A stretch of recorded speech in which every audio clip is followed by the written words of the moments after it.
turn off methods of thyristor. Okay, turn on and turn off methods of thyristor. Okay, turn on मेथडला काय म्हणायचो, काय त्याला दुसरं नाव काय?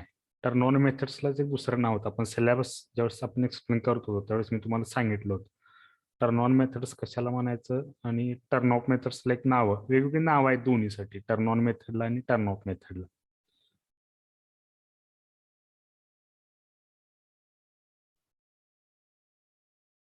किंवा पूर्ण चॅप्टर आपण बघत असताना आपण टर्न ऑन मेथडसाठी किंवा टर्न ऑफ मेथडसाठी कुठेतरी एखादं नाव आलं असेल बघा. ट्रिगरिंग आणि कम्युटेशन असं कुठं आलं होतं का?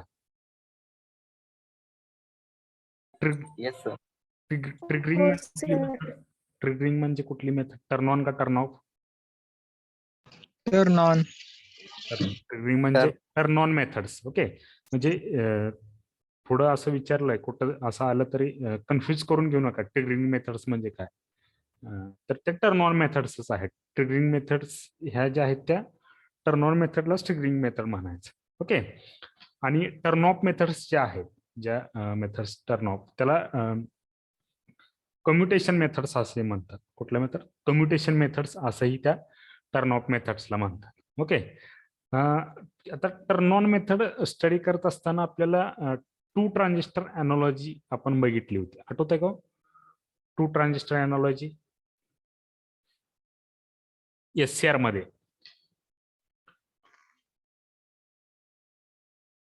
हो सर. हा, तर टू ट्रान्झिस्टर एनॉलॉजी मध्ये अल्फा वन, आता सगळ्यांना माहिती आहे का टू ट्रान्झिस्टर एनॉलॉजीचं इक्वेशन? माहिती आहे का इक्वेशन टू ट्रान्झिस्टर एनॉलॉजीचं?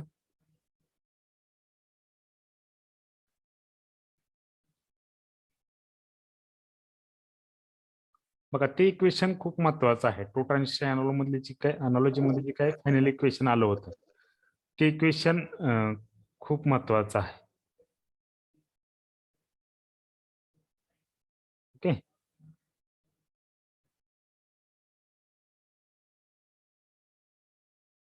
एक मिनिट.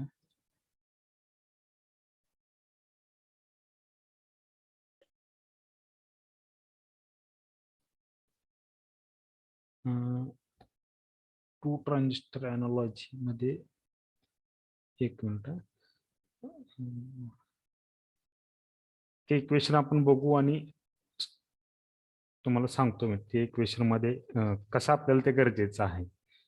टू ट्रान्झिस्टर एनॉलॉजी मधलं ते जे काही इक्वेशन आहे ते आपल्याला कसं इम्पॉर्टंट आहे ते खूप महत्वाचं आहे. त्याच्यामध्ये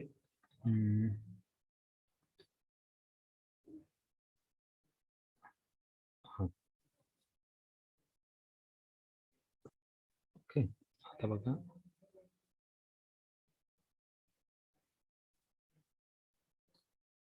दिसते का सगळ्यांना? हो सर. हो सर. ओके, तर टू ट्रान्झिस्टर एनॉलॉजी आपण ऑलरेडी स्टडी केलेलं आहे. ओके, हे पण ऑलरेडी स्टडी केलेलं आहे, त्याच्यामुळं ते रिपीट करायचे. फक्त एक फायनलचं इक्वेशन आहे, ते इक्वेशन आपल्याला खूप इम्पॉर्टंट आहे. हां, हे equation IA is equal to alpha 2 into IG plus ICBO1 plus ICBO2 divided by 1 minus alpha 1 plus alpha 2. हे इक्वेशन खूप महत्वाचं आहे.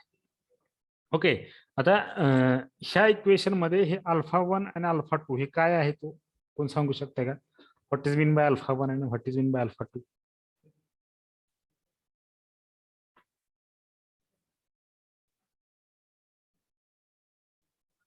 काय हो अल्फा 1 अल्फा 2 काय, कोण सांगू शकतं का? इक्वेशन कसं कॅल्क्युलेट केलं हे आपण बघितलेलं होतं की अल्फा 1 आणि अल्फा 2 काय तिथं आहे बघा कुठे. तर अल्फा म्हणजे काय? Common base current gain. हा करंट गेन आहे कशाचं? ह्या दोन ट्रान्झिस्टरचं, दोन्ही ट्रान्झिस्टरचं काय हो? करंट गेन आहे. ओके, लक्षात आहे का? अल्फा 1 हा ट्रान्झिस्टर 1 चा करंट गेन आहे, अल्फा 2 हा ट्रान्झिस्टर 2 चा करंट गेन आहे. आपल्याला टर्न ऑन मेथड साठी हे इक्वेशन इम्पॉर्टंट आहे. काय गरजेचं आहे बघा, कारण हे alpha 1 plus alpha 2 is equal to 1 असेल बघा alpha 1 plus alpha 2 is equal to 1 आलं तर हे इक्वेशनची व्हॅल्यू काय येणार आहे, किती येते हे इक्वेशनची व्हॅल्यू? 0. 0 येते. आय इज इक्वल टू 0 कधी येते? When alpha 1 plus alpha 2 is equal to 1 असेल. का हो? 1 minus 1 is equal to 1. 1 minus 1 0 येणार आहे. म्हणून वरचं इक्वेशन डिवायडेड बाय 0 काय येणार आहे? कुठल्याही इक्वेशनला डिवायडेड बाय 0 केलं तर व्हॅल्यू किती येत असते? 0 येत असते. डिनॉमिनेटर जर 0 असेल तर त्या इक्वेशनची व्हॅल्यू किती येते? 0 होते. आता वरच्या इक्वेशन मधून काय तर आपण कन्क्लुजन काढलं होतं खाली. इथं इथं काय सांगितलं होतं? From above equation it is clear that anode current depends on the gate current. Anode current हा तुमचा कशावर डिपेंड आहे? गेट करंट वरती. हे गेट वरती डिपेंड आहे. ओके, आपण कन्क्लुजन आय जी आहे gate current, leakage current, gate current, leakage current and common base current gain and common base current 3 factor वरती आहे. एक गेट करंट वरती आहे, हे 2 लिकेज करंट आहेत ICBO1 ICBO2. हे दोन्ही ट्रान्झिस्टरचे लिकेज करंट असं आहे, लिकेज करंट आहेत आणि दोन्ही ट्रान्झिस्टरच्या कॉमन बेस करंट गेन वरती डिपेंड आहे. ओके, जे आपला एनोड करंट ह्या 3 फॅक्टर वरती डिपेंड आहे. एक गेट करंट, एक लिकेज करंट आणि दुसरं करंट गेन. या तिन्ही पॅरामीटर वरती आपला एनोड करंट हा SCR चा डिपेंड आहे.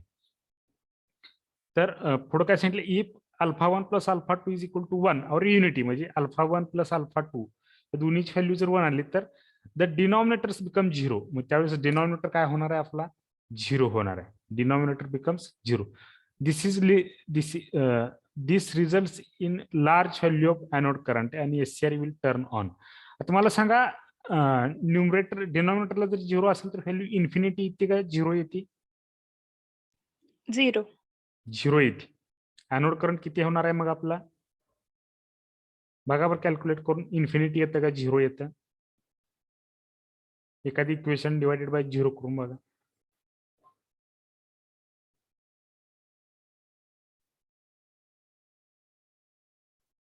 कॅल्सी असेल तर तुमच्या जवळ 1 डिवायडेड बाय 0 करून बघा किती येते व्हॅल्यू.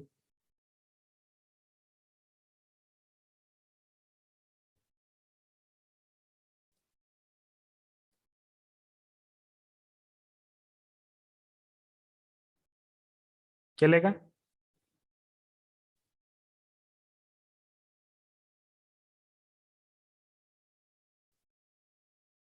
एरर येतोय सर.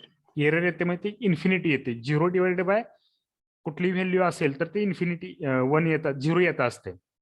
येते लक्षात? सेंटॅक्स एरर येत आहे ना, तर त्याची व्हॅल्यू इन्फिनिटी आहे, 0 नाहीये. ते लक्षात.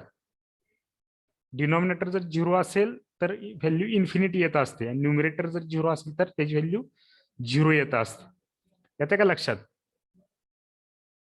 समजलंय का? हो. हा, म्हणजे हो सर. एनोड करंट काय होणार आहे? जर alpha 1 plus alpha 2 is equal to 0 आलं तर एनोड करंट काय होणार आहे? इन्क्रीज होणार आहे का डिक्रीज होणार आहे?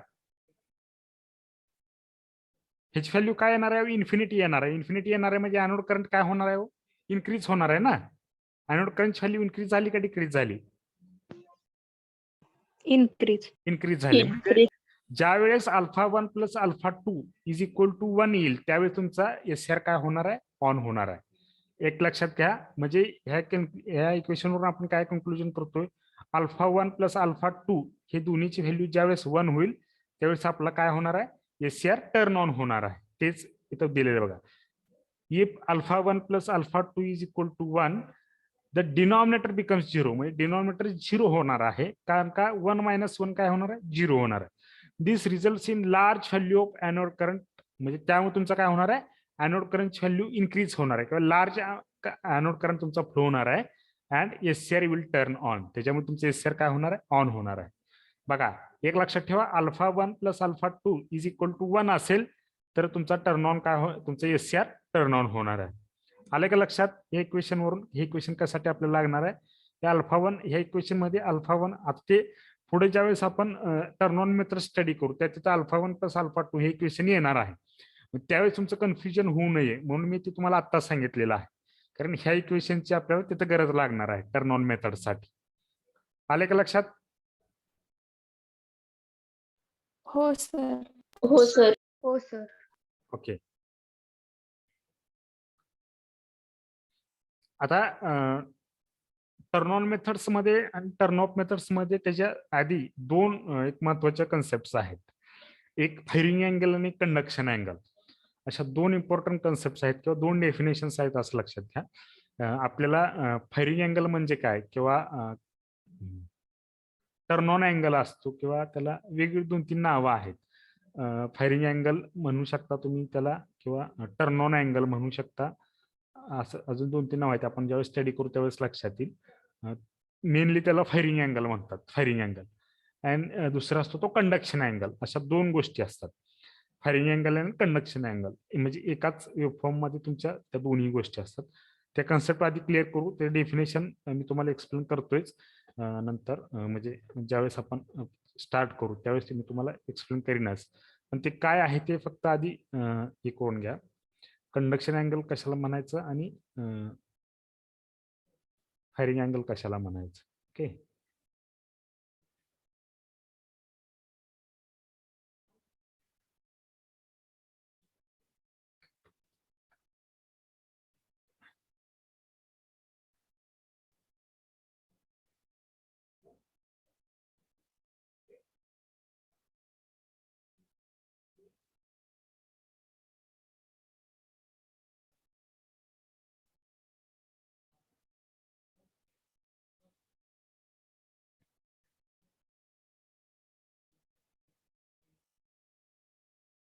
ओके. आता आपली काय साइन वेव्ह आहे अशी, हे आपलं इनपुट सिग्नल आहे. ओके. आता इथं ओमेगा टी असते, ओमेगा टी एक्स एक्सिस वरती ओमेगा टी असते 2. Okay. This is the input cycle. एक मिनिट जरा थोडस व्यवस्थित ड्रॉ करू आपण म्हणजे लक्षात येईल आपल्या. काय आहे, असे साइन वेव्ह आहे.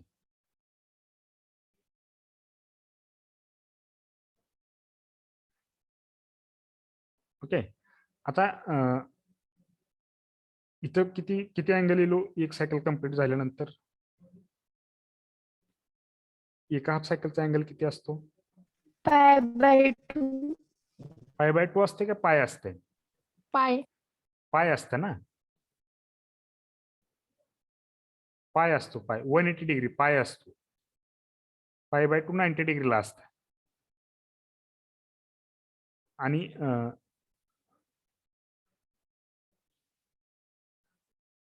एक सायकल कंप्लीट झाल्यानंतर किती असते? तर 2 पाय असते. बरोबर आहे का? किती असतो? 2 पाय असते. ओके. आता बघा, फायरिंग अँगल कशाला म्हणायचं आणि कंडक्शन अँगल कशाला म्हणायचं. आता इनपुट सिग्नल आहे जो आपण एससीआर ला अप्लाय केलेला आहे, जो आपण एससीआर ला अप्लाय केलेला आहे, हा आपला इनपुट सिग्नल आहे. ओके. आता काय जे काही एससीआरचं आउटपुट येणार आहे, मला सांगा, जो काय एससीआर आहे ते एससीआरचं आउटपुट येणार आहे. आपण काय केलं याला, फॉर एक्झाम्पल ड्रॉ करतो मी, परत तुम्हाला सांगतो. हे जे एससीआरचं आउटपुट येणार ते अशा फॉर्म मध्ये येणार आहे, असं. ते एक हाफ सायकल पुरतं सांगतो. दुसऱ्या हाफ सायकलला जसं पुढे जाईल तसं म्हणजे सगळ्या त्या ह्याला कम्प्लिटली तेच असते. एक हाफ सायकलचं सगळ्याला पुढं असते. एक्सप्लेनेशन मध्ये दुसरं त्याच्यामध्ये काय डिफरन्स नाहीये. फक्त एक हाफ सायकलचं समजलं का तुम्हाला पुढचं ऑटोमॅटिकली समजत जाईल. ओके. आता इथून इथपर्यंत आउटपुट आपल्याला काय मिळालेलं नाही, याचं रिझन काय असू शकतं, कोण सांगू शकतं का? ओके. लक्षात येते बघा, इथं ह्या अँगलला आपला एससीआर टर्न ऑन झालेला आहे.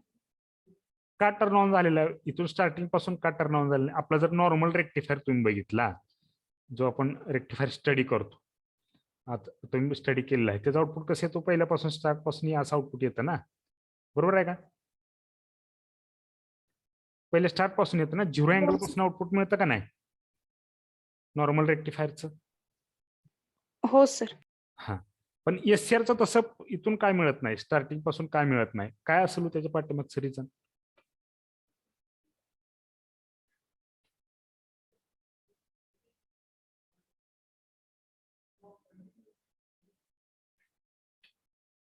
काय रिझन काय असेल तुम्ही सांगू शकता का कोण? काय रिझन असेल SCR 0 अँगल पासून स्टार्ट का होत नाही किंवा कंडक्ट का होत नाही, टर्न ऑन का होत नाही?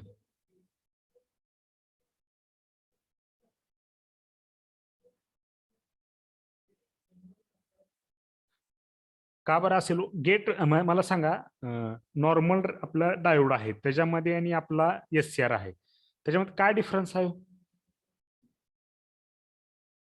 ते दोन्ही मध्ये? SCR ला गेट टर्मिनल.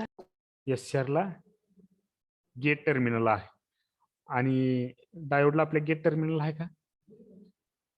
नाही. डायोडला गेट टर्मिनल नाही. ओके,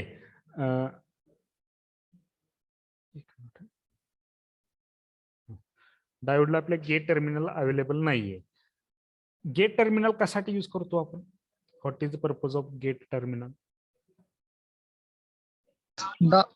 SCR ला टर्न ऑन करण्यास. SCR ला टर्न ऑन करण्यासाठी. म्हणजे SCR ला कधी टर्न ऑन करायचे आपण डिसाइड करणार आहे, बरोबर आहे का? म्हणजे गेट करंट कधी अप्लाय करायचं आहे ते आपण डिसाइड करणार आहे ना. येते का लक्षात तुमच्या?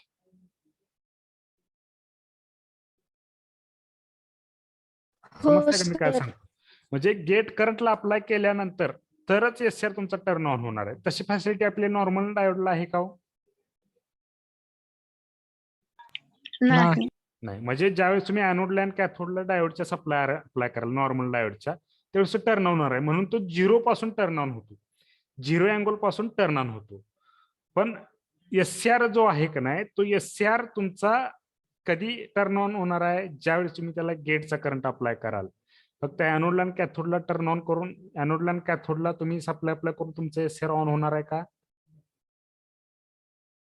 नाही होणार. म्हणजे गेटला सप्लाय अप्लाय केल्याशिवाय तुमचा SCR ऑन होणार नाही. गेटला सप्लाय अप्लाय कधी करायचे तुम्ही डिसाइड करणार आहे. म्हणजे SCR ला तुम्ही कंट्रोल करू शकताय कधी त्याला टर्न ऑन करायचं किंवा कधी त्याला टर्न ऑफ करायचं. लक्षात द्या. म्हणून दिस इज द कंट्रोल्ड रेक्टिफायर्स. म्हणून SCR हा तुमचा कंट्रोल्ड रेक्टिफायर आहे. लक्षात आहे. सिलिकॉन कंट्रोल्ड रेक्टिफायर्स म्हणून त्याला असं नाव दिलेलं आहे. सिलिकॉन कंट्रोल्ड रेक्टिफायर का नाव दिले? कारण त्याला कधी टर्न ऑन करायचं आहे SCR ला आणि कधी टर्न ऑफ करायचं आहे that will be decided by users. म्हणजे आपण त्याला डिसाइड करणार आहे, त्याला आपण कंट्रोल करू शकतो SCR ला टर्न ऑन करायला आणि टर्न ऑफ करण्यासाठी. ओके, तसं नॉर्मल जो काय डायोड असतो नाही, तो नॉर्मल डायोड त्याला सप्लाय अप्लाय केला का तो टर्न ऑन होणार आहे, त्याचा सप्लाय काढला का म्हणजे त्याचं ऑपरेशन तुमच्या हातात नाहीये, ते त्याच्या हिशोबाने त्याचं ऑपरेशन होणार आहे. म्हणजे त्याला तुम्ही कंट्रोल करू शकत नाही. नॉर्मल डायोड आहे त्या डायोडला तुम्ही कंट्रोल करू शकत नाही. This is the uncontrolled rectifier. Normal डायोडचा जो काय रेक्टिफायर आपण डिझाईन केलेला आहे, this is the uncontrolled rectifier. लक्षात आहे. This is the uncontrolled rectifier आणि SCR is the controlled rectifier. येते का लक्षात? SCR ला कंट्रोल्ड रेक्टिफायर काय म्हणायचं लक्षात आलंय का तुमच्या? हो सर. आलंय. म्हणजे SCR ला टर्न ऑन कधी करायचं आहे आणि त्याला टर्न ऑफ कधी करायचं आहे that will be decided by user. और आपण त्याला डिसाइड करू शकतो की त्याला कधी टर्न ऑफ करायचं आहे कधी टर्न ऑन करायचं आहे, म्हणून त्याला कंट्रोल्ड रेक्टिफायर म्हणतात. आता SCR हा आपण ह्या पॉइंटला इथं म्हणजे एवढा अँगल गेल्यानंतर आपण ह्याला SCR ऑन केला म्हणून इथून जिथून ऑन झाला तिथून पुढची सायकल तुम्हाला ॲज आउटपुट म्हणून मिळणार आहे. मग तो जो अँगल आहे का नाही, म्हणजे कधी तुम्ही टर्न ऑन करणार आहे तो अँगल तुमचा 0 डिग्री पासून पाय म्हणजे 180 डिग्री पर्यंतचा कुठलाही अँगल असू शकतो. तुम्ही ऍट 0 डिग्रीलाही तुम्ही त्याला टर्न ऑन करू शकता किंवा 180 डिग्रीलाही त्याला टर्न ऑन करू शकता. येते लक्षात? त्याच्यामधल्या कुठल्याही रेंजला 0 to 180 डिग्री पर्यंतच्या कुठल्याही अँगलला तुम्ही SCR काय करू शकता? टर्न ऑन करू शकता. ग्रेटर दॅन 0 आणि लेस दॅन 180 डिग्री. फायरिंग अँगल म्हणजे काय आहे? आता फायरिंग अँगलची डेफिनेशन सांगतो की ज्या अँगलला तुमचा SCR टर्न ऑन होणार आहे, ज्या अँगलला तुमचा SCR टर्न ऑन होणार आहे, this is your firing angle. This is your firing angle. लक्षात येते? म्हणजे कुठं तुमचा किती अँगल कुठं तुमचा SCR ऑन झालाय, सपोज ह्या पॉइंटला झाला, म्हणजे हा अँगल जो काय असेल this is your firing angle. This is your firing angle लक्षात आहे बघा, म्हणजे फायरिंग अँगल हा इथून इथपर्यंत असेल तुमचा. फायरिंग अँगल जो असेल तो हा इथून इथपर्यंत तुमचा फायरिंग अँगल असेल. म्हणजे ज्या अँगलला तुमचा एसआर ऑन झालेला आहे तिथपर्यंत अँगल इज तुमचा फायरिंग अँगल असेल. ओके. आणि कंडक्शन अँगल म्हणजे काय, ज्या अँगलमध्ये तुमचा एसआर ऑन राहिलेला आहे, किती अँगलमध्ये एसआर तुमचा ऑन राहिलेला आहे, this is your conduction angle. तुमचा एसआर कुठून कुठं ऑन राहिलं, या पॉइंट पासून ते इथपर्यंत तुमचं एसआर काय झालं, तुमचा टर्न ऑन झालेला आहे, म्हणजे ऑन स्टेटमध्ये राहिलेला आहे. तुमचा एसआर तिथपर्यंत तुमचा ऑन स्टेटमध्ये राहिलेला आहे. लक्षात येते. दिस इज युअर कंडक्शन अँगल. जेवढ्या अँगलमध्ये तुमचा एसआर टर्न ऑन आहे, this is a conduction angle. आणि ज्या अँगलला तुमचा एसआर टर्न ऑन झालेला आहे, बघा लक्षात येते बघा, जेवढ्या अँगलमध्ये तुमचा एसआर टर्न ऑन राहिलेला आहे हे महत्वाचं आहे. म्हणजे किती अँगलमध्ये तुमचा एसआर टर्न ऑन आहे, this is your conduction angle. म्हणजे कंडक्ट झालाय, त्या अँगलमध्ये तुमचा एसआर कंडक्ट झालाय किंवा त्यानं ऑपरेशन केलेलं आहे. आणि ज्या अँगलला तुमचा एसआर ऑन झालेला आहे, म्हणजे आधी ऑफ होता आणि ऑन झालाय, this is your firing angle. This is your firing angle. म्हणजे किंवा तुम्ही त्याला असं म्हणू शकता की ज्या अँगलमध्ये तुमचा एसआर ऑफ स्टेटमध्ये होता, दिस इज युअर फायरिंग अँगल. पण ज्या अँगलला तुमचा एसआर ऑन झालाय, this is your firing angle. आणि जेवढ्या अँगलमध्ये तुमचा एसआर टर्न ऑन राहिलेला आहे, this is your conduction angle. आले का लक्षात? फायरिंग अँगल कशाला म्हणायचं, कंडक्शन अँगल कशाला म्हणायचं, आले का लक्षात? हो सर. अदर स्टुडंट सगळ्यांना समजलंय का? आपण पुढे एक्सप्लेन करणारच आहे डेफिनेशन मध्ये. आता लक्षात आलंय का सगळ्यांचे? हो सर. हो सर. सर. ओके.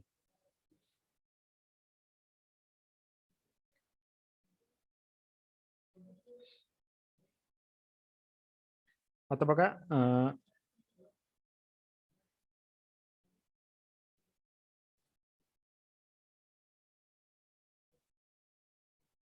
हे आपलं 3rd चॅप्टरचं आहे. त्याच्यामध्ये जर आपण बघितलं तर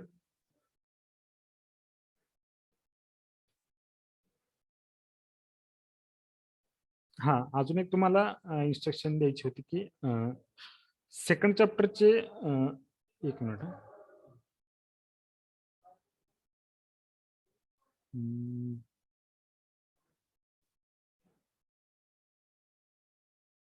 आता आपण स्टार्ट करूया.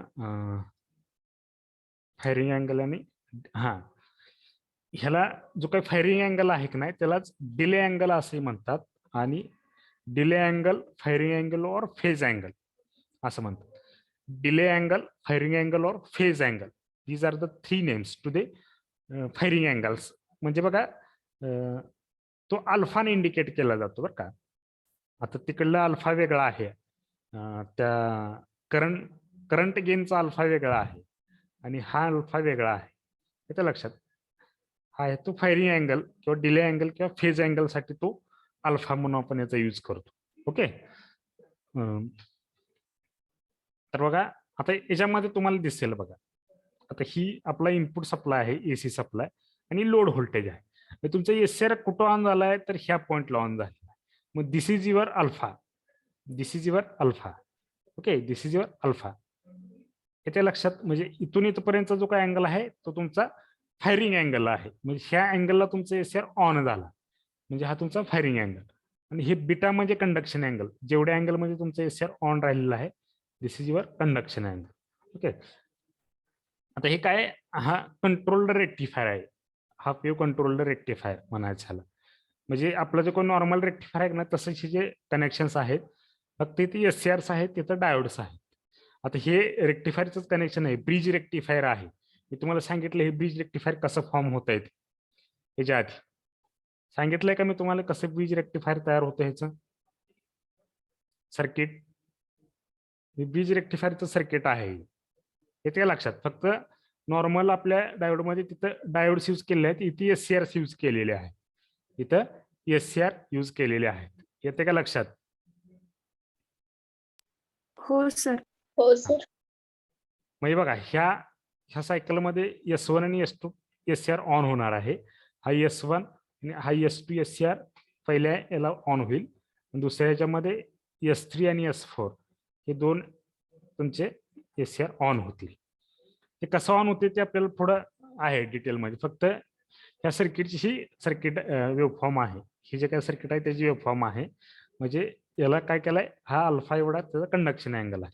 आता खाली त्याचे वेव्हफॉर्म्स दिलेले आहेत. डेफिनेशन दिलेली आहे बघा. डेफिनेशन काय आहे, the delay angle or firing angle is the value of omega T at which a thyristor or pair of thyristor is turned on.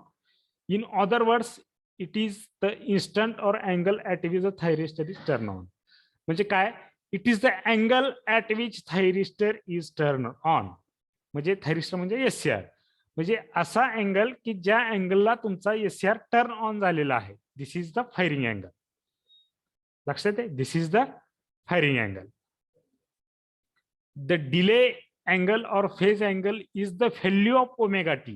हे दोन्ही टाईप मध्ये तुम्ही त्याची डेफिनेशन लिहू शकता. ही एक ओमेगा टीची व्हॅल्यू आहे. कुठली व्हॅल्यू, ज्या व्हॅल्यूला तुमचा SCR टर्न ऑन होतोय, this is your firing angle और कंडक्शन अँगल. ज्या ओमेगा टीच्या व्हॅल्यूला तुमचा SCR टर्न ऑन होतोय, this is your firing angle और conduction angle, firing angle or delay angle. Okay. आणि दुसऱ्या डेफिनेशन मध्ये काय सांगितलं, it is the instant or angle, it is the instant or angle at which the thyristor is turn on. म्हणजे हा एक angle आहे की ज्या अँगलला तुमचा SCR टर्न ऑन होतोय, this is your delay angle और कंडक्शन अँगल. समजले? हो सर. ओके. आता पुढं इथे काय दिलंय, the value of delay angle varies from 0 degree to 180 degree. म्हणजे डिले अँगलची किंवा फायरिंग अँगलची व्हॅल्यू तुम्ही व्हॅरी करू शकता 0 डिग्री टू 180 डिग्री पर्यंत. हे तुम्ही हाफ वेव्ह कंट्रोल्ड रेक्टिफायरला करू शकता.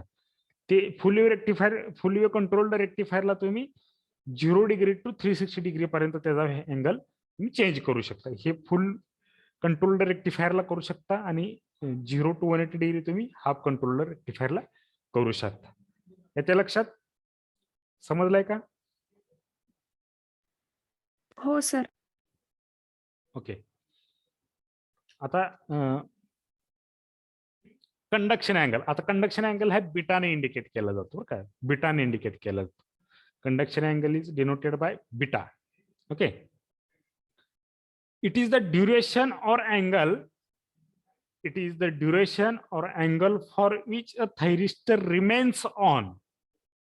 Thyristor remains on. बघा, मगाच्या डेफिनेशन मध्ये फायरिंग अँगलच काय होतं, the angle at which thyristor is turned on.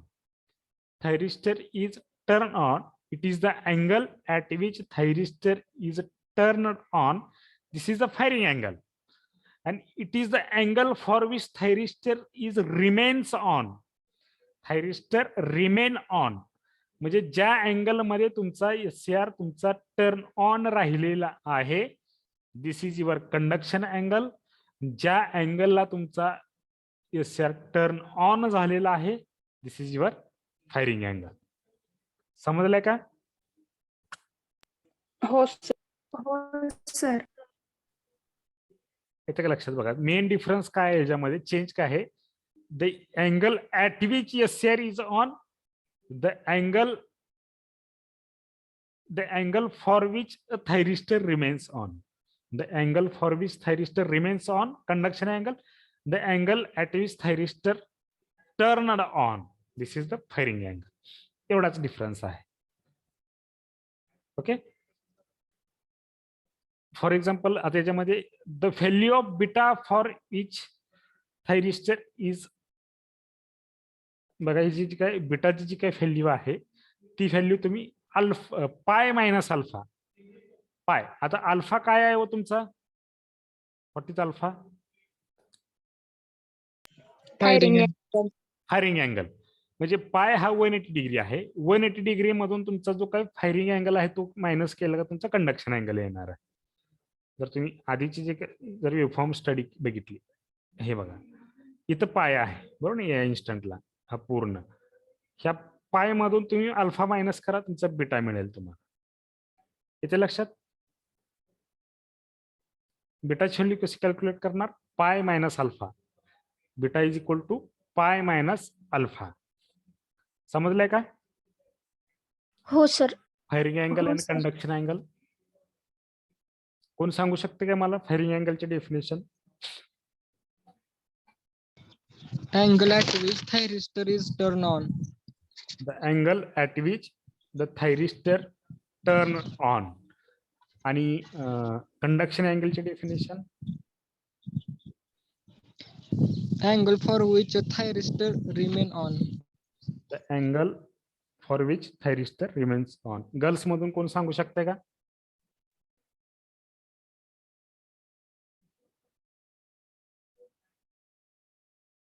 कोण सांगू शकते का गर्ल्स मधून? The angle at which thyristor turned on is known as firing angle. Is known as firing angle. आणि conduction angle? Angle at which remains at turned which नाही, for on. Which म्हणायचं. The angle for which म्हणायचं, हे conduction angle साठी. हा सांगा सांगा. The angle for which thyristor remains on is known as a conduction angle. Is known as a conduction angle. Okay. Direct second year मधून कोण सांगू शकता का DSY स्टुडंट्स?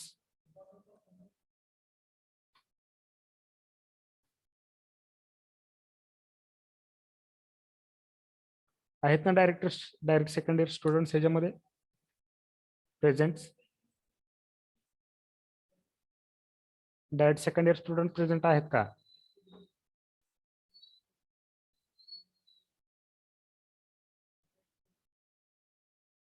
कोणच नाही का डायरेक्ट सेकंड इयर?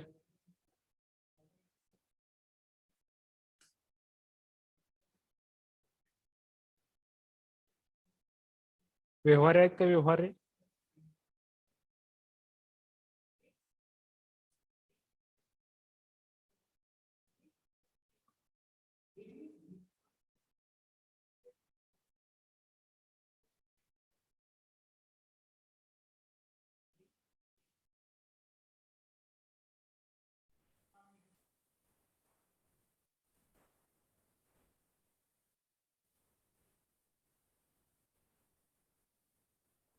आवाज येतो ना माझा?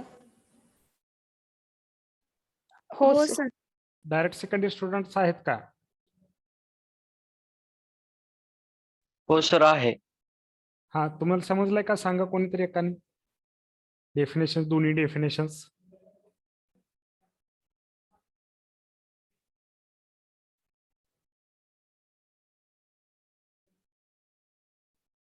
समजले का डायरेक्ट सेकंड इयर तुम्हाला?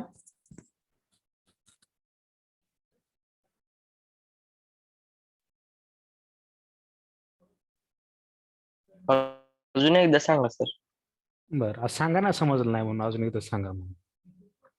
ओके. बघा, कंडक्शन अँगल म्हणजे काय, किंवा नाही, पहिल्यांदा फायरिंग अँगल आहे. फायरिंग अँगल म्हणजे काय? ज्या अँगलला तुमचा SCR ऑन झालेला आहे. ओके, ज्या अँगलला तुमचा SCR ऑन झालेला आहे, this is nothing but firing angle. म्हणजे the angle at which thyristor turn on is known as a firing angle. आणि कंडक्शन अँगल म्हणजे काय? The angle for which thyristor remains on is known as a conduction angle. म्हणजे ज्या अँगलमध्ये SCR तुमचा turn on राहिलेला आहे, this is your conduction angle. आणि ज्या अँगलला तुमचा SCR टर्न ऑन झालेला आहे, this is your firing angle. समजलंय? हो सर. सांगा कोणी तर मग डायरेक्ट सेकंड इयर.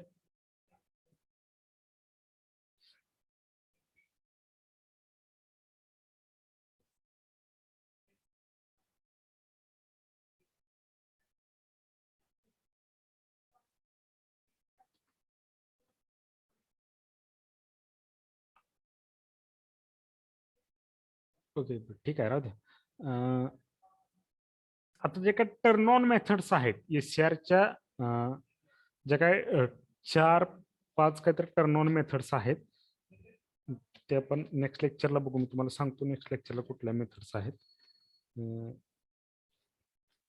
तरी मी तुम्हाला कुठल्या कुठल्या मेथड्स आहेत ते फक्त नावं तुम्हाला सांगतो. एक पहिली जी काही मेथड आहे टर्न ऑन मेथड, पहिली मेथड आहे बाय इन्क्रीजिंग द टेम्परेचर, म्हणजे थर्मल ट्रिगरिंग म्हणायचं.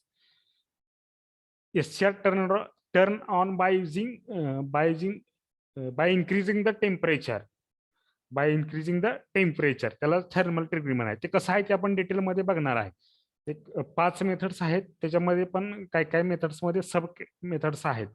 त्या पण म्हणजे सब मेथड्स हे लास्ट ह्याच्यात आहेत गेट ट्रिगरिंग मध्ये. पहिलीची मेथड आहे ते थर्मल ट्रिगरिंग आहे, दुसरी आहे ती लाईट ट्रिगरिंग आहे, थर्ड आहे ते फॉरवर्ड व्होल्टेज ट्रिगरिंग आहे, फोर्थ आहे ते डीव्ही बाय डीटी ट्रिगरिंग आहे, आणि फिफ्थ आहे ते गेट ट्रिगरिंग आहे. ते गेट ट्रिगरिंग मध्ये पण अजून सब मेथड्स आहेत गेट ट्रिगरिंगच्या, ते आपण नेक्स्ट लेक्चरला बघणार आहे. 5 मेथड्स कुठल्या कुठल्या आहेत बघा. पहिली आहे ते थर्मल ट्रिगरिंग, म्हणजे बाय इन्क्रीजिंग द टेम्परेचर, जी पहिली आहे ती थर्मल ट्रिगरिंग आहे. सेकंड मेथड जे आहे ते लाईट ट्रिगरिंग, म्हणजे bye focusing the light on SCR. This is your second method, म्हणजे लाईट ट्रिगरिंग. थर्ड मेथड आहे ते फॉरवर्ड व्होल्टेज ट्रिगरिंग, म्हणजे फॉरवर्ड व्होल्टेज अप्लाय करून त्याला टर्न ऑन करता येतं, ते मेथड आहे. नंतर डीव्ही बाय डीटी ट्रिगरिंग, ही चौथी मेथड आहे. आणि फिफ्थ मेथड आहे ती गेट ट्रिगरिंग, म्हणजे गेटला तुम्ही वेगवेगळ्या प्रकारे सिग्नल अप्लाय करून, गेटमध्ये अजून 2-3 मेथड्स आहेत, ते मेथड स्टडी करून आपल्याला त्याचं हे बघायचं आहे. त्यात 5 मेथड्स आपल्याला स्टडी करायचे आहेत. ह्या टर्न ऑन मेथड्स झाल्या. टर्न ऑफ मेथड्स पण अवेलेबल आहेत. Commutation method class A, class B, हे नंतरचा पुढचा पार्ट आहे. पहिल्यांदा त्यासाठी टर्न ऑन आणि टर्न ऑफ मेथड्स बघण्याच्या आधी फायरिंग अँगल आणि कंडक्शन अँगल हे खूप महत्वाचं आहे. ओके, तुम्ही नेक्स्ट लेक्चरला येताना एससीआरचं जे काय फक्त एससीआरचं जे काही वर्किंग आहे ते एकदा बघून या, रीड करून या, ते महत्वाचं आहे. कारण इथून पुढे फक्त आपल्याला एससीआर लागणार आहे. बाकीचे डिव्हाइसेस क्वचित एकाच्या दुसऱ्या ठिकाणी लागेल, नाही तर प्रत्येक ठिकाणी आपल्याला एससीआर लागेल. त्यामुळे एससीआर अजून एकदा रिपीट तुम्ही बघून घ्या, ते वाचून या, म्हणजे तुमच्या लक्षात येईल. ओके, ठीक आहे. रिमेनिंग पार्ट आपण नेक्स्ट लेक्चरला बघू राहिलेला.